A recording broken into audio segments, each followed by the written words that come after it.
John Wayne, the Duke, died almost a third of a century ago, but his popularity lives on. This week, his fans will have a chance to own a piece of the legend.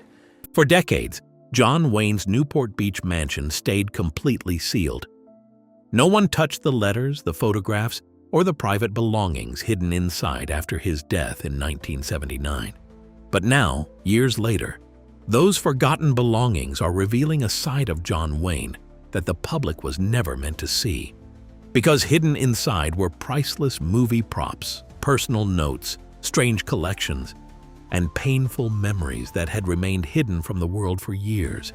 And the deeper people looked, the more unsettling the discoveries became.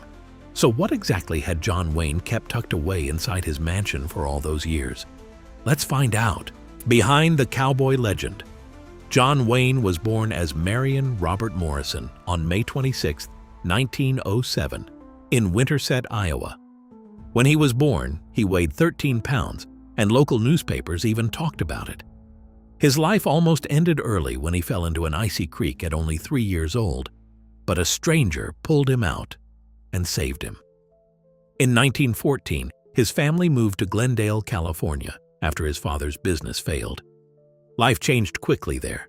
He spent most of his time with his Airedale Terrier, also named Duke, and the nickname stayed with him forever. As he grew older, football became his biggest dream. In 1925, he earned a football scholarship to the University of Southern California. He studied pre-law and joined the Sigma Chi fraternity, but everything collapsed after a body surfing accident badly injured his shoulder. He lost his scholarship and thought his future was over. That painful moment quietly pushed him toward Hollywood. In 1927, he found work at Fox Studios as a prop man and earned only $35 a week. The job looked small, but it opened an important door. His first movie appearance came in the 1926 film Brown of Harvard, where he appeared as an uncredited football player. Around that time, director John Ford noticed him and became one of the biggest people behind his acting career. Ford believed Marion needed a stronger name for movies, so they changed it to John Wayne. However, the early Hollywood years were brutal.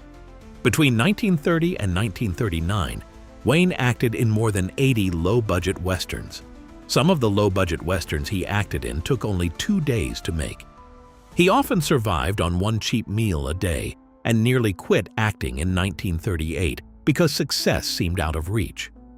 Then, one movie slowly changed everything, and the quiet young man from Iowa finally stepped toward becoming a Hollywood legend. The Price of Fame. Everything changed in 1939 when Stagecoach reached theaters across America. It was the movie that took John Wayne from a struggling actor to Hollywood's next big Western star. John Ford fought hard to cast Wayne as the Ringo Kid because studio bosses wanted a bigger name like Gary Cooper. Wayne's first appearance in the film became legendary. Audiences loved his rugged charm, and movie offers quickly followed. Over the next few years, he became one of Hollywood's biggest Western stars and the face of the American cowboy. But with fame came expectations that never truly left him. Audiences wanted him to be strong, fearless, and masculine, both on and off the screen. Wayne earned only $3,700 even after the movie received 7 Academy Award nominations and won 2 Oscars.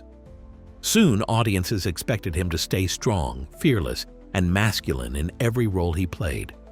He protected that image carefully and even turned down movies like The Maltese Falcon and High Noon because he feared they would damage his cowboy identity. Behind the camera's exhaustion quietly followed him through every set and every production year. In 1949, he starred in Sands of Iwo Jima and earned his first Oscar nomination. Director Alan Dwan used real flamethrowers and explosions to make battle scenes look real. During filming, one explosion knocked Wayne unconscious for 30 minutes and stopped production for 2 days. Even painful accidents could not slow him down anymore. In 1956, he worked again with John Ford on The Searchers. Ford pushed him hard and made him repeat simple scenes again and again in front of the entire crew. Wayne accepted the humiliation because he believed Ford made him better. Then came the Alamo in 1960, the biggest gamble of his career. Wayne mortgaged his house, cars, and boat to finance the movie himself. The project cost $12 million and nearly destroyed him financially. Although he remained one of Hollywood's biggest stars, the pressure was mounting behind the scenes. Soon, the struggles in his private life would become even more painful than any challenge he faced on screen. Love, money, and betrayal. John Wayne looked powerful on movie screens, but his private life carried pain, jealousy, and heartbreak for many years. In 1933, as his acting career slowly began taking off, he married Josephine Sands, the daughter of a wealthy Panamanian diplomat. Together, they built a family and welcomed 4 children. But Hollywood constantly pulled Wayne away from home. Long filming schedules kept him traveling for months, placing growing strain on the marriage. By the late 1930s, Wayne had begun a relationship with actress Marlene Dietrich. The affair lasted for years and quietly damaged his marriage to Josephine. Despite attempts to save the relationship, the couple divorced in 1945. A year later, Wayne married Esperanza Bauer. Their marriage quickly became turbulent. Arguments, jealousy, and accusations of infidelity turned the relationship into a constant battle. After several difficult years, they divorced in 1954.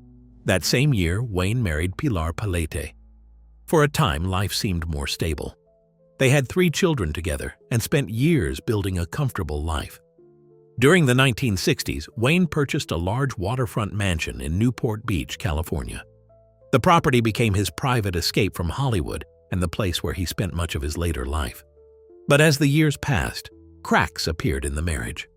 By 1973, Wayne had moved in with his secretary, Pat Stacy, while still legally married to Pilar.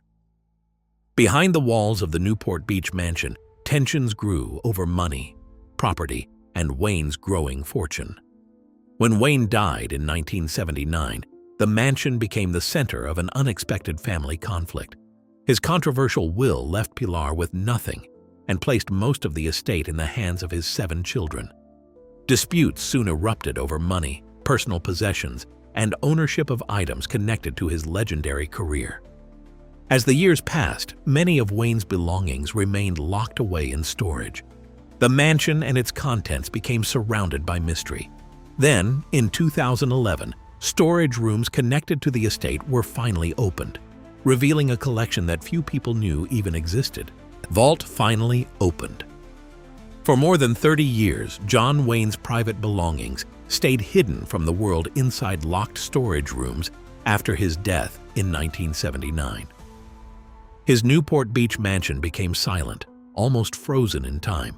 Then, on October 6, 2011, everything changed at the High Century Plaza in Los Angeles.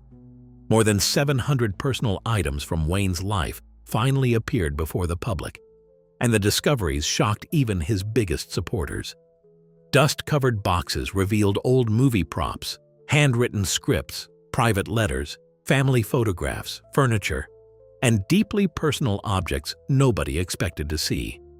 Some scripts still carried folded pages and markings that showed how carefully Wayne studied every role he played during his long Hollywood career. One script from The Horse Soldiers had folded corners marking finished scenes, while another called Wednesday Morning looked perfectly clean and organized. The auction slowly revealed a softer side of Wayne that never appeared in his Western films. Collectors found books about military history, a collection of seashells, colorful neckerchiefs, and even his final driver's license. That simple license sold for an unbelievable $89,500 because fans wanted something that once belonged to the legendary actor himself. His Green Beret from the 1968 movie The Green Berets sold for $179,200, while a cowboy hat from Big Jake and the Cowboys sold for $119,500. Wayne's Golden Globe Award for True Grit reached $143,400 during the emotional auction. One of the most personal items was a gold-plated Winchester rifle Wayne once gifted to his friend Bob Shelton. As the auction room filled with memories and old Hollywood history, people slowly realized they were not looking at a movie star anymore. They were looking at a lonely man whose hidden life still carried secrets the world continued debating long after his death. When the doors of John Wayne's estate finally opened, people expected to find movie memorabilia and valuable collectibles. Instead, they uncovered pieces of a life that had remained hidden for decades.